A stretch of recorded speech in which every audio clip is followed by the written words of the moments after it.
நம்ம வாழ்க்கையில் எதுக்கு எடுத்தாலும் பயம். நாம் எல்லா விஷயத்துக்கும் பயப்படுறோம்.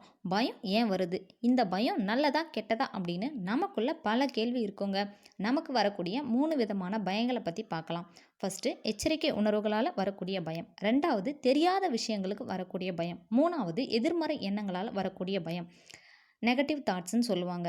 ஃபஸ்ட்டு எச்சரிக்கை உணர்வுகளால் வரக்கூடிய பயம்னா என்னென்னா, நெருப்பை தொட்டால் சுட்டுடும்னு பயப்படுறது, கரண்ட்டை தொட்டால் ஷாக் அடிச்சுடும்னு பயப்படுறது, இதெல்லாம் தாங்க. இந்த வகையான பயம் நல்லது தான். இது நம்ம வாழ்க்கையில் நமக்கு வரக்கூடிய ஆபத்துகள்லேருந்து நம்மளை தற்காத்து கொள்றதுக்கு உதவும்.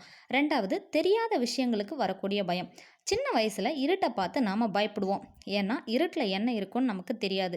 பேய் இருக்கும், பிசாசு இருக்கும்னு பெரியவங்க சொன்னதை வச்சு நாம் இருட்டை பார்த்து பயப்படுவோம். கொஞ்சம் வளர்ந்த பிறகு எந்த ஒரு செயலையும் செய்கிறதுக்கு நாம் பயப்படுறோம். நான் ஏன் இதை பண்ணணும்? இந்த விஷயத்தை பண்ணால் என்னால் சக்ஸஸ் பண்ண முடியுமா?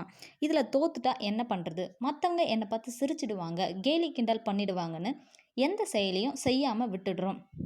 இதனால் நமக்குள்ள பல திறமைகள் இருந்தாலும் அதை வெளிப்படுத்த முடியாமல் போயிடுது. மூணாவது எதிர்மறை எண்ணங்களால் வரக்கூடிய பயம். பைக்கில் போயிட்டுருக்கோம், போகும்போது ஆக்சிடெண்ட் ஆகிடுமோ அப்படின்னு பயப்படுறது, எக்ஸாம் எழுத போகும்போது ஃபெயில் ஆகிடுவோமோ, இல்லை இன்டர்வியூவில் செலக்ட் ஆகாமல் போயிடுவோமோ அப்படின்னு பயப்படுறது. இந்த மாதிரியான பயங்களால் தான் நம்ம வாழ்க்கையில் சுவாரஸ்யம் இல்லாமல் போயிடுது. தெரியாத விஷயங்களை பண்ணுறதுக்கு வர பயம். எதிர்மறை எண்ணங்களால் வரக்கூடிய பயங்களை எப்படி தவிர்க்கலாம் அப்படின்னு பார்க்கலாம்.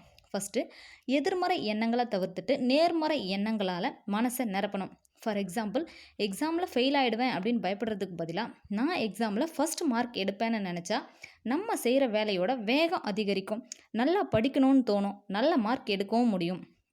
தெரியாத விஷயங்களை செய்யும்போது அதுக்கான சின்ன முயற்சியை நாம் எடுக்கணும்.